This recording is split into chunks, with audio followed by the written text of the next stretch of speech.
창세기 20장 17절에 있는 말씀입니다. 아브라함이 하나님께 기도하매 하나님이 아멜렉과 그의 아내와 여종을 치료하사 출산하게 하셨으니. 네, 한 주간도 주님의 은혜 가운데 잘 지내셨습니까? 우리 잠시 옆분을 바라보면서 이렇게 격려했으면 좋겠습니다. 하나님의 은혜입니다. 함께 인사 나눌까요? 오늘은 강림절 네 번째 주일입니다. 어느 날 서로의 인생 가치가 다른 세 사람이 천국문에 섰습니다. 천국 문지기가 이 세 사람에게 물었습니다. 너희가 원하는 소원이 무엇이냐? 무엇인지 말하면 내가 다 이루어 주겠다. 그래서 한 사람이 저는 부자가 되고 싶습니다. 그리고 다른 사람이 저는 권력을 가지고 싶습니다 라고 이야기를 했습니다. 그러자 천국 문지기는 그래? 그러면 내가 너희들의 소원을 들어주겠다 라고 하면서 그들의 소원을 다 들어주었습니다. 그리고 마지막 사람이 남았잖아요. 그래서 이 마지막 사람이 소원을 말하길 저는 결혼할 여자를 만나고 싶습니다 라고 이야기를 했습니다. 그래서 천국 문지기가 그래? 그러면 너의 이상형이 어떻게 되지? 라고 물어보았어요. 이 마지막 사람은 어떠한 사람이었냐면 성경에 잠언이라는 책이 있잖아요. 그 잠언에 나와 있는 이상형을 천국 문지기에게 말하기 시작했습니다. 저의 이상형은 착한 일을 많이 하는 여자입니다. 가정경제를 일으키는 여자입니다. 지혜의 말을 하는 여자입니다. 남편을 잘 내조하는 여자입니다. 이렇게 쭉 나열을 하는 거죠. 가만히 듣고 있던 천국의 그 문지기가 이렇게 얘기했습니다. 야 이놈, 그런 여자가 있으면 내가 너한테 주겠냐? 내가 데리고 살지. 이렇게 이야기를 했다는 거죠. 우리가 살아가는 이 세상은요, 다양한 환경 속에서 다양한 만남들이 이루어지고 있습니다. 우리 한번 생각해 볼까요? 우리에게는 어떠한 만남들이 있습니까? 세상에 응애하고 태어났을 때 부모님을 만났고요. 또한 성장해 가면서 친구를 만납니다. 그리고 사랑하는 사람도 만납니다. 우리 조금만 더 좁혀서 우리의 일상을 한번 생각해 보았으면 좋겠습니다. 어떠한 만남들이 있습니까? 우리의 일상에 아주 친근한 것들 중에 아침에 일어나면 누구를 만나게 되죠? 머리가 저 하늘로 솟아있는 남편을 만나든지 아니면 아들을 만나든지 자녀와 아내를 만나기도 합니다. 엘리베이터에서 이웃을 만나서 헬로라고 인사를 하는 경우도 있습니다.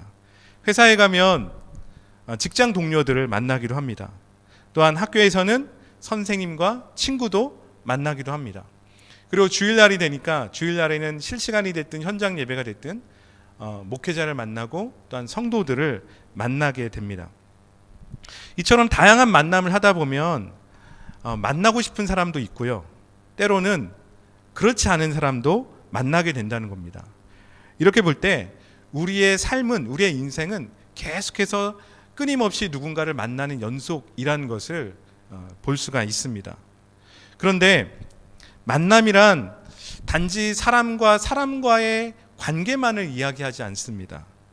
살다 보면 우리는 어떠한 만남도 있게 되냐면 예상했던 사건을 만나거나 아니면 예기치 않은 사건과 상황을 만나기도 한다는 것입니다. 또한 내가 전에 몰랐던 사실이나 진실을 또한 만나기도 한다는 것입니다. 여러분, 이처럼 우리 삶에는 정말 다양한 만남들이 있습니다. 이러한 만남들은 때로는 우리들에게 기쁨도 주고 행복도 주죠. 그런데 때로는 반대로 고통도 주고 슬픔을 안겨주는 그러한 만남도 있다는 것입니다.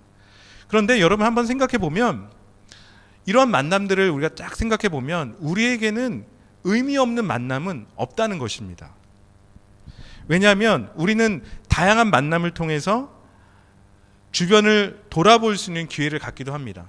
그리고 우리는 다양한 만남을 통해서 무작정 앞만 보고 달려왔던 우리의 인생을 다시 한번 성찰해 볼 수 있는, 내가 어떠한 삶을 살아왔는지를 생각해 볼 수 있는 그러한 기회를 갖기도 한다는 것입니다. 어느 날 제가 전화 한 통을 받았습니다. 카카오톡이겠죠, 보이스톡. 전화 통화를 받았는데 한 목사님에게 연락이 왔어요. 그러면서 그 목사님이 저한테 하시는 말씀이 뭐냐면 뇌진탕으로 쓰러졌다는 거예요. 뇌진탕으로 쓰러져서 병원에 입원한 적이 있다는 것입니다.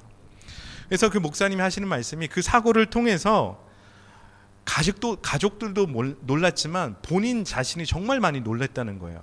그러니까 어떤 이야기냐면 그 목사님이 저에게 이렇게 말씀했습니다.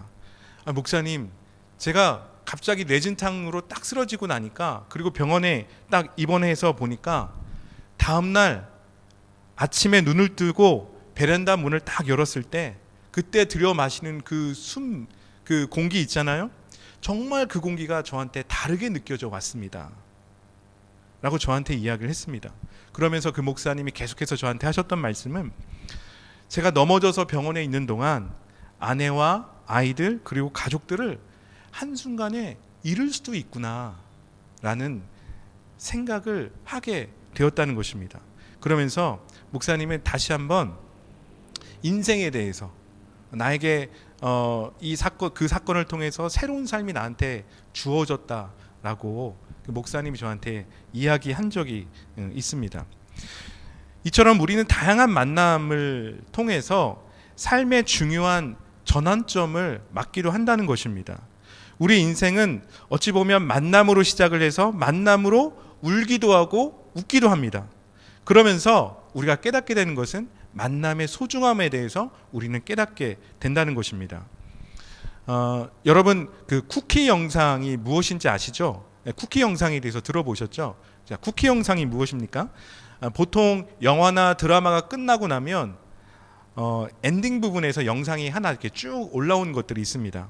보통 그 영상들은 어떠한 이야기를 담고 있냐면, 영화를 제작하면서 담겨져 있었던 에필로그나 어떠한 제작 과정에 대한 이야기, 아니면 다음 편에 대한 다음 편을 암시해주는 어떠한 그러한 이야기들이 담겨져 있다는 것이죠.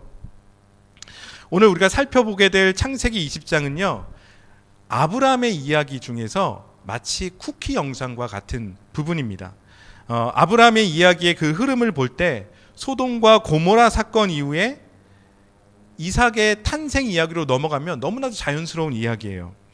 그런데 19장과 21장 사이에서 아브라함이 그랄 왕 아비멜렉을 만나는 이야기가 나오고 있습니다.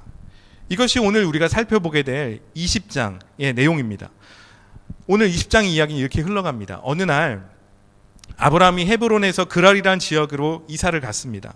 그런데 그 그랄로 이사를 가면서 아브라함이 아내인 사라에게 이렇게 말합니다. 여보가 저 땅에 들어가면 내 아내라고 이야기하지 말고 내 여동생이라 꼭 말해야 돼? 라고 그렇게 이야기를 했습니다. 여러분도 알다시피 비슷한 이야기가 떠오르죠. 어디에 있습니까? 창세기 12장을 보게 되면 아브라함이 애굽으로 이사 갈 때도 이와 똑같은 실수를 했다는 것입니다. 오늘 말씀을 읽어보면 아브라함에게서 이상한 점을 하나 발견하게 된다는 겁니다. 아브라함이 그랄이란 지역으로 들어가는데 아브라함한테 굉장히 소심한 모습이 보여요. 뭐냐면 자신의 아내를 아내라고 소개하는 것이 아니라 자신의 아내를 여동생으로 소개했다는 것입니다. 여러분, 왜 그랬을까요? 11절 말씀을 보게 되면 아브라함은 그랄 사람들이 얼마나 거친 사람인지 알았습니다. 그래서 그 그랄 사람들이 자신의 아내를 보고서 그 아내를 빼앗고 무엇보다도 자신을 죽일 거라는 그런 두려움들을 가졌던 것 같습니다. 드디어 무엇이든지 마음대로 할 수 있는 그랄 왕 아비멜렉이 누구를 데려가죠? 아브라함의 아내 사레를 데려갑니다.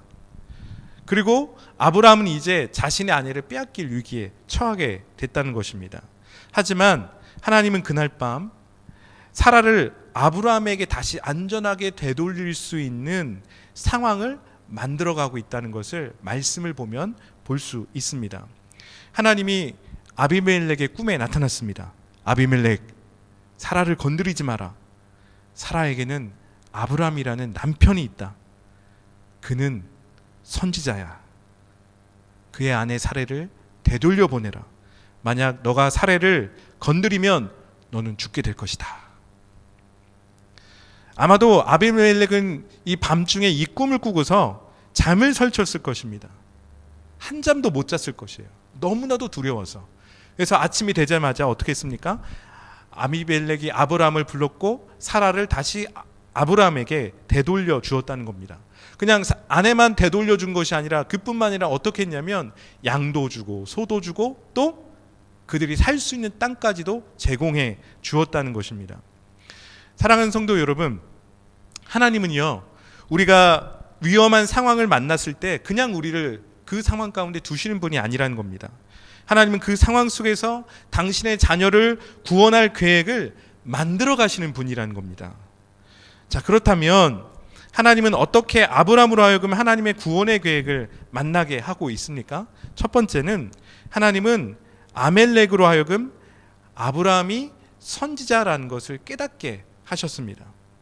두 번째는 하나님은 아브라함으로 하여금 아멜렉의 집안을 위해서 기도하게 하셨습니다. 그 결과 어떻게 됐습니까? 말씀의 끝부분을 보게 되면 하나님은 아멜렉의 아내와 여종을 치료해 주셨어요. 어떠한 병에 걸렸는지는 모르겠지만 분명한 것은 아멜렉의 아내 여종은 아마도 출산을 못하는 어떠한 그것과 관련된 병에 걸렸을 것입니다. 그런데 아브라함이 기도해 줬을 때에 그 병이 치유가 되어지고 아멜렉의 가문에 집안에는 자녀를 낳을 수 있는 그러한 일들이 벌어지게 됐다는 것입니다. 오늘 본문을 통해서 하나님은 우리의 다양한 만남 속에서 세심하게 간섭하시는 분이라는 것을 말씀해 주고 있습니다. 아브라함과 아멜렉의 만남을 볼 때 이 두 사람의 만남은 그리 좋은 만남은 아니에요. 하지만 그러니까 한 사람은 속이고 한 사람은 속임을 당하는 그런 만남이죠. 분명한 것은 하나님은 우리와 다른 사람의 만남 가운데 일하시는 분이십니다. 어찌 보면 이 두 사람의 만남은 아픔과 상처로 끝날 수가 있었습니다. 하지만 하나님은 이 두 사람의 만남 가운데에 숨겨둔 하나님의 메시지를 그것 가운데 숨겨 두셨다는 것입니다. 그것은 뭐냐면 하나님을 만나면 회복된다라는 겁니다. 우선 창세기 20장의 이야기는 아비멜렉과 아브라함의 만남을 중시 여기는 것보다도 거기에 어디에 초점이 맞춰져 있냐면 아브라함을 위한 것이라는 것을 말씀을 묵상하다 보면 알 수 있게 됩니다. 창세기 21장은 이삭의 탄생의 내용입니다. 그리고 20장은 21장과 연속선상에 있습니다. 하나님은 아브라함을 부르실 때에 뭐라고 말씀하셨습니까? 내가 너로 큰 민족을 이루게 하겠다. 내가 너로 모든 민족의 아버지가 되게 하겠다. 너로 말미암아 모든 민족의 복을 얻을 것이다 라고 주님이 아브라함에게 말씀하셨습니다. 아브라함은 이 약속을 가지고 또한 사라는 이 약속을 가지고 아마 하나님의 이 약속을 붙잡고 20여 년 동안 믿음의 삶을 살아왔습니다. 하지만 결과가 무엇이었습니까? 자녀가 없었다는 겁니다. 그러니까 아브라함은 실망감을 넘어서 자녀에 대한 어떠한 소망마저도 아브라함에게는 죽어 있었다는 것입니다. 소망이 없는 삶은 어떻게 되죠? 사람에게 마치 침체에 빠지게 한다는 것입니다. 소망 없는 삶은 사람에게 침체를 가져오게 한다는 것입니다. 우리는 믿음 생활하면서 영적 침체에 빠질 수 있습니다. 우리가 영적 침체에 빠지는 한 가지 이유를 마틴 로이드 존스 목사님은 이렇게 말씀을 하셨습니다. 자판기 신앙 때문이다 라고 이야기를 했습니다. 여러분, 자판기가 무엇인지 아시죠? 동전을 탁 넣고 자기가 원하는 음료나 커피를 누르면 그것이 탁 나와서 마실 수 있게 하는 머신, 기계를 자판기라고 합니다. 우리는 내가 하나님을 위해서 이것을 하고 저것을 했다라고 하면서 무언가를 대가받을 것을 기대를 하고 있습니다. 그러니까 이런 얘기예요. 기도했으니까 응답받아야 한다는 식이죠. 아마도 아브라함은 90평생 주님의 뜻대로 살아왔으니까 이제 아브라함이 주님께 이렇게 말한 것입니다. 주님, 내가 주님을 위해서 이렇게 살아왔습니다. 믿음의 삶을 살아왔습니다. 이제 내 삶의 충분한 보상을 주셔야 되지 않습니까? 라고 아브라함은 생각을 했다는 것입니다. 그런데 문제가 있었죠. 무엇입니까? 주님으로부터 아무런 대가가 아브라함에게 주어지지 않았다는 것입니다. 바로 이 점에서 아브라함은 하나님 앞에 실망을 했을 것입니다. 하나님이 자녀를 주신다는 소망을 주셨는데 어떠한 사인도 나타나지 않으니까 아브라함은 기다리다 이제는 그 자녀에 대한 소망도 잃어버리고 또한 하나님 앞에 실망도 했을 것입니다. 쉽게 말해서 기도해도 소용없네? 라고 생각을 했을 것입니다. 아브라함은 하나님에 대한 믿음이 어쩌면 식어져 있었을 것입니다. 이처럼 우리는 자판기와 같은 신앙생활을 하면서 하나님을 탓하고 있지 않습니까? 두 번째로 영적 침체의 원인은 미래에 대한 불안감에 있었다는 것입니다. 아브라함에게 자식이 없다는 것은 다음 세대가 없다는 이야기입니다. 미래에 대한 불확실한 것만큼이나 사람을 풀죽이게 하는 것은 없습니다. 지금 우리가 코로나 그 상황을 살아가고 있잖아요. 그런데 이 코로나 상황에서 백신이 나왔다고 합니다. 또 CMCO에서 RMCO의 단계로 바뀌었습니다. 그런데 중요한 것은 이것이 언제 끝날지 모른다는 겁니다. 이것이 언제 끝날지 모른다는 불안감이 우리들한테 여전히 있다는 겁니다. 어쩌면 이 상황 속에서 몇몇 분들은 페낭의 삶을 정리할 것인가 정리하지 말 것인가에 대해서 고민하고 있는 분들이 계세요. 당연한 고민이라고 생각합니다. 이러한 어떠한 미래에 대한 불확실성이 오래가면 오래갈수록 우리가 느끼는 것은 평안보다 잘 살고 있다 이런 느낌보다도 불안감이라는 것입니다. 장기화되는 불안감은 우리로 하여금 영적 침체에 빠지게 하는 한 가지 요인이 될 수 있게 한다는 것입니다. 어쩌면 하나님의 약속에 대한 어떠한 움직임도 보이지 않았기 때문에 오늘 아브라함은 미래에 대한 불안감이 더 커졌을지도 모르겠습니다. 이로 인해서 아브라함은 영적 침체에 빠졌다는 것입니다. 그런데요, 오늘 이 말씀을 읽다 보면 하나님은 아브라함을 위해서 일하시는 분이라는 것을 명확하게 보여주고 있다는 것입니다. 아멜렉이 사라를 데려갔을 때 그 밤에 하나님은 아멜렉의 꿈 가운데 나타나셨습니다. 그리고 사라를 아브라함에게 온전히 돌려줄 수밖에 없도록 그 상황들을 만들어 가셨습니다. 이는 하나님이 직접 개입하셨다라고 말할 수밖에 없는 상황이라는 겁니다. 그런데 하나님께서 그렇게 이 상황들을 만드신 이유를 하나님은 아비멜렉에게 직접 말씀하고 있다는 것입니다. 창세기 20장 7절에 있는 말씀 함께 읽어보겠습니다. 이제 그 사람의 아내를 돌려보내라. 그는 선지자라. 그가 너를 위하여 기도하리니 내가 살려니와 내가 돌려보내지 아니하면 너와 내게 속한 자가 다 반드시 죽을 줄 알지니라. 오늘 말씀을 보니까 하나님이 아비멜렉에게 말씀하시는 것은 아브라함은 선지자다라고 말씀하고 있습니다. 여러분, 선지자는 어떠한 사람입니까? 선지자는 하나님의 말씀을 마치 물이 부글부글 끓듯이 힘있게 하나님의 말씀을 전달하는 사람이라는 거죠. 그런데 아브라함은 선지자인데 영적 침체에 빠져 있다는 것입니다. 선지자로서 부글부글 하나님의 말씀을 선포하고 전해야 되는데 아브라함의 마음의 상태는, 아브라함의 상태는 영적 침체에 빠져서 그것이 그의 마음이 식어져 있다는 것을 오늘 말씀은 우리들에게 보여주고 있다는 겁니다. 그의 심령이 미지근해져 있다는 것을 오늘 말씀이 우리들에게 보여주고 있다는 겁니다. 그런데 하나님은 이렇게 말씀하십니다. 뭐라 말씀하십니까? 그는 선지자다. 그가 너를 위해서 기도하려니 너가 살 것이다 라고 주님 말씀하고 있습니다. 17절 말씀을 보면 이렇게 나와 있죠. 아브라함의 기도의 결과입니다.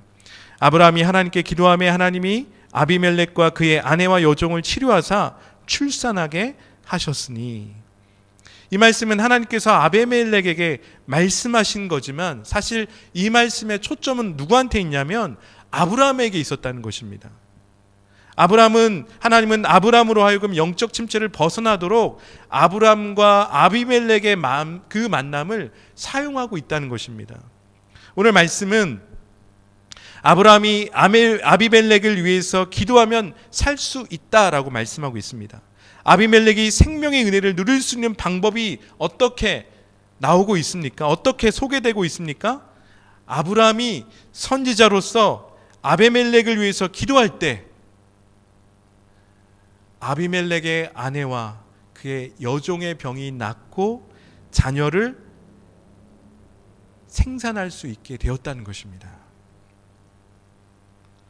어쩌면 아브라함은 영적 침체 속에서 영적인 무관심과 단지 느낌에 의해서 좌우되어지는 신앙생활을 해왔는지도 모르겠습니다.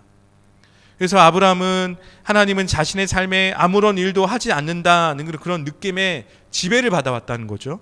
그리고 그 느낌에 의해서 영적인 침체의 생활을 해왔는지도 모르겠습니다. 그래서 자신이 선지자라는 사실을 잊었을 것입니다.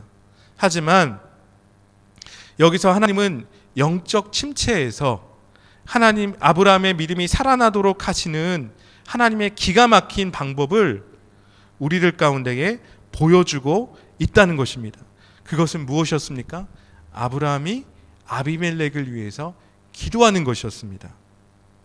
하나님은 아브라함이 아비멜렉이라는 사람을 만나게 하심으로 식어져 있던 아브라함의 마음에 살아나셔서 역사하시는 그 하나님을 경험하도록 그 상황들을 만들어 가셨다는 것입니다. 아브라함이 선지자로서 아비멜렉을 위해서 기도할 때 아비멜렉의 아내와 여종의 병은 고쳐져서 자녀를 낳을 수 있는 그런 결과가 나왔다는 것입니다. 이 일은 아브라함에게 하나님께서 약속하셨던 자녀에 대한 소망을 다시 갖게 하도록 하셨다는 겁니다. 여러분, 아브라함이 이렇게 말한 거예요. 하나님이 말씀하셨으니 정하신 때가 되면 나에게 자녀도 주시겠구나. 이분이 하나님이시구나. 이 사실을 아브라함이 깨닫게 된 것입니다. 여러분, 그래서요, 성경의 흐름을 보게 되면 오늘 이 사건 이후에 연결되어지는 이야기가 무엇입니까? 창세기 21장이에요. 창세기 21장에서 어떤 이야기가 나오죠? 이삭의 탄생 이야기가 나오게 된다는 것입니다. 여러분, 그렇습니다. 하나님은 우리가 소위 말하는 뜻밖의 만남을 통해서 화로에 다시 불이 붙도록 돕는 불을 쑤시는 불쏘시개로 사용하신다는 것입니다. 사랑하는 성도 여러분, 뜻밖의 만남은 늘 우리들의 삶 속에서 자주 일어나고 있습니다. 누군가를 소개시켜서 누군가를 만나든, 길 위에서 마치 우연처럼 오래된 친구를 만나게 하시든지, 아니면 SNS를 통해서 사람을 만나게 하시든지 말입니다. 왜 하나님은 나로 하여금 그러한 사람들을 만나게 하셨을까요? 왜 지금 하나님은 내게 속한 신앙의 공동체를 만나게 하셨을까요? 또 내가 선택을 했던, 선택을 하지 아니했던, 어쩔 수 없이 맞닥뜨린 상황들이 있습니다. 왜 하나님께서는 그런 상황들을 저에게 만나게 하셨을까요? 이 모든 것을 단지 사람의 눈으로 보게 되면 어쩌면 우리는 우연이었구나 라고 생각하고 넘어갈 수 있습니다. 하지만 신앙의 눈으로 우리의 모든 만남을 재해석해 보면 이 모든 만남들 속에는 무엇이 있는가? 그것은 보이지 않는 하나님의 역사하시는 일들, 보이지 아니하는 하나님의 개입하시는 일들이 보여지게 된다는 것입니다. 사랑하는 성도 여러분, 오늘 창세기 20장의 만남 속에서 보이지 않는 하나님의 일하심을 보실 수 있겠습니까? 하나님을 향한 신앙의 회복이 보이고 있으십니까? 아브라함에게 하나님에 대한 확신이 일어나고 있다는 것을 보실 수 있겠습니까? 분명한 것은 오늘 아브라함의 문제는 영적 침체에 있었다는 것입니다.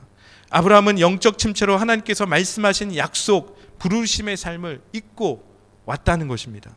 여러분, 마찬가지예요. 우리가 예수님을 믿는다라고 얘기를 하잖아요. 우리가 예수님을 믿는 것, 누군가는 이성적으로 이해가 되지 않습니다 라고 말할 수 있습니다. 내가 왜 예수를 믿어? 그런 일은 나한테 평생에 없을 거야 라고 말하시는 분들이 있을 겁니다. 예수님을 믿는 것을 마치 어떤 사람들이 예상 밖의 일이라고 생각하실 수도 있습니다. 오늘 우리가 이 강림절과 성탄절의 의미가 담고 있는 것은 만남에 있습니다. 하나님이신 예수님이 신의 모습을 버리고 인간의 모습으로 이 땅 가운데 나타나셨습니다. 이 예수의 메시지는 아비멜렉과 아브라함의 만남에서 우리가 찾아볼 수 있습니다. 하나님은 아브라함의 기도를 통해서 아비멜렉 집안에 자녀를 낳을 수 있는 생명의 역사를 이루셨습니다. 생명의 문을 열어주셨습니다. 그래서 아비멜렉은 아브라함의 기도를 통해서 생명을 경험하게 되었다는 것입니다. 오늘 말씀을 보게 되면 아비멜렉과 아브라함 이 두 사람 사이에게는 몇 가지 공통점이 있어요. 첫 번째 공통점은 이것입니다. 두 사람 다 자녀를 낳는 소망이 죽어 있었던 사람이었어요. 아브라함은 어떻습니까? 20년 넘게 하나님께서 약속하신 그 자녀를 기다렸는데 하나님의 어떤 사인도 없었습니다. 또한 아비멜렉 오늘 말씀을 보니까 그의 아내와 여종에게 어떤 병인지 모르겠지만 출산에 관련된 병과 관련된 병에 걸려 있었다는 것입니다. 그러니까 이 두 사람의 공통점은 뭐냐면 침체된 삶을 경험하고 있었다는 것입니다. 두 번째 공통점은 두 사람이 자녀를 낳았다는 것입니다. 두 사람이 다시 살아났다는 것이죠. 이것을 사람의 관점으로는 이렇게 말합니다. 기적이었어 라고 말할 수 있습니다.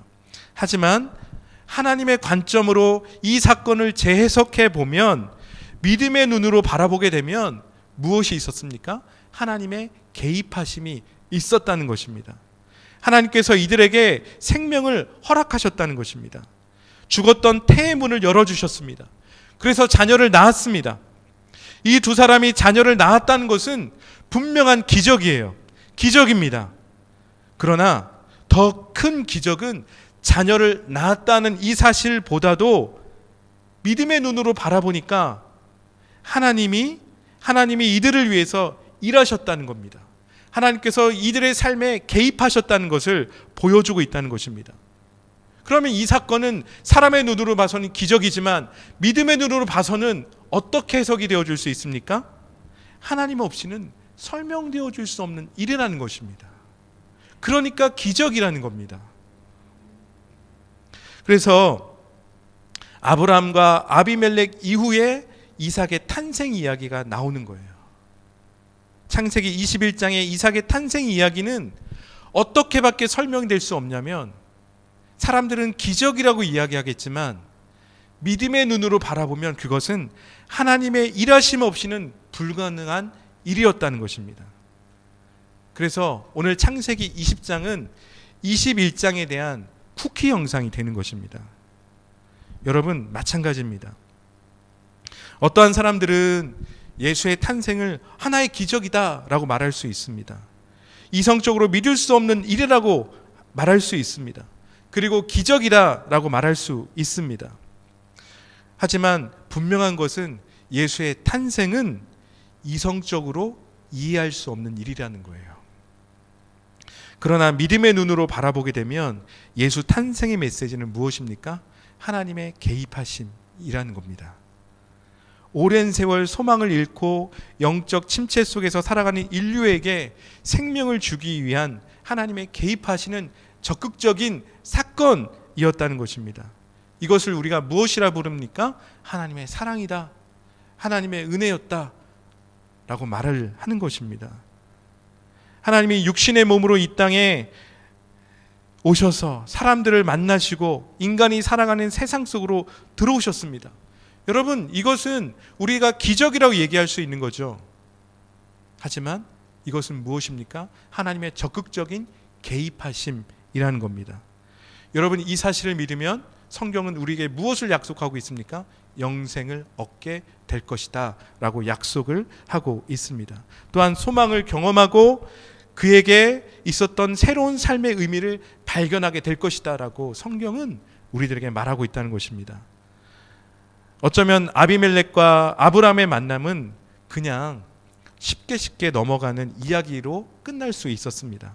하지만 이 이야기에는 하나님의 은혜가 아니고서는 설명할 수 없는 일이 숨겨져 있었다는 것입니다. 지금 이 시간 내가 이 예배를 드리고 오늘 이 메시지를 듣고 있는 것을 가만히 한번 생각해 보시길 바랍니다. 어쩌면 오늘 이 시간은 우리가 실시간 예배를 드리든 현장 예배를 드리든 오늘 이 시간은 어떠한 시간이냐면 나를 향한 하나님의 개입하심의 사건이 될 수 있는 충분한 시간이 될 줄 믿습니다. 그렇다면 오늘 이 만남은 어떠한 만남이 되겠습니까? 여러분, 놀라운 만남이겠죠. 어떠한 만남이 되겠습니까? 하나님의 은혜를 통한 만남이 될 수 있다는 겁니다. 하나님의 은혜가 아니고서는 오늘 이 만남을 설명할 수 없는 만남이라는 것입니다. 사랑하는 성도 여러분, 우리는 매일매일 삶을 살아가면서 일상의 수많은 만남들이 이루어지고 있습니다. 그 가운데 얼마나 많은 예상 밖의 만남들이 많이 우리들에게 주어지고 있습니까? 우리가 그것을 단순히 우연이었네 라고 생각하지 마시고 어떠한 평가와 어떠한 판단이 먼저 하시지 마시고 그 이전에 믿음의 눈으로 오늘 나에게 허락해 주신 사람들, 나에게 허락해 주신 상황들을 바라보시길 바랍니다. 그러면 그 우연한 만남, 그리고 그냥 지나칠 수밖에 없었던 그 만남이 어쩌면 하나님이 우리들에게 말씀하시는 하나님의 적극적인 개입의 사건이 될 수 있다는 것입니다. 이러한 하나님의 개입하심을 삶의 작은 것에서 발견하기 시작할 때 우리의 식어 있는 마음은 다시금 뜨거워지게 될 것입니다. 그럴 때 우리의 일상의 다양한 만남은 축복이 되고 성숙한 삶으로 우리를 인도하게 될 것입니다. 분명한 것은 우리 그리스도인의 삶은 신앙의 눈으로 재해석되어져야 한다는 것입니다. 교회 공동체가 사람들에게 의미 있는 만남이 되는 이유가 있습니다. 그것은 그리스도 안에서의 만남이기 때문입니다. 우리의 이 만남은 어찌 보면 사람들의 관점으로 볼 때는 그냥 사람과 사람의 만남이다라고 생각할 수 있어요. 그냥 페낭에 살다 보니까 이곳에 모였다라고 생각할 수 있습니다. 하지만 신앙의 눈으로 우리가 교회 공동체를 이루고 교회의 성도로서 신앙생활을 한다는 것은 신앙의 눈으로 재해석되어지면 이것은 하나님의 은혜라고밖에 설명할 수 없는 만남이라는 것입니다.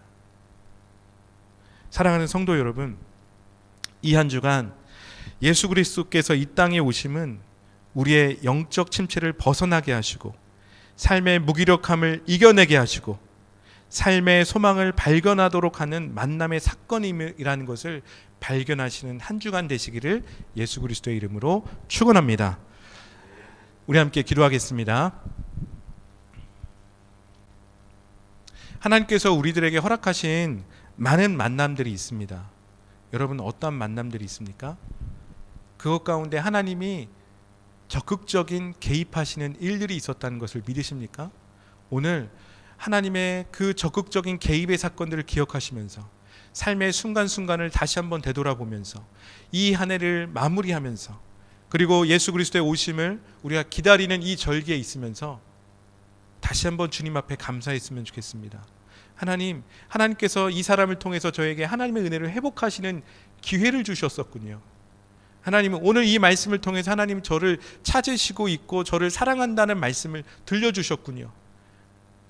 하나님, 이 상황이 나에게 전에는 어려움이었지만 되돌아보니까 하나님이 나를 위해서 나에게 새로운 생각을 주시기 위한 하나님의 적극적인 개입의 사건이었군요. 여러분, 우리의 삶을 다시 한번 이 한 해의 삶을 되돌아보면서 주님 앞에 감사하십시다. 적극적으로 하나님의 그 개입하신 사건을 찬양하십시다. 그리고 노래하십시다. 그리고 하나님을 높여드리십시다.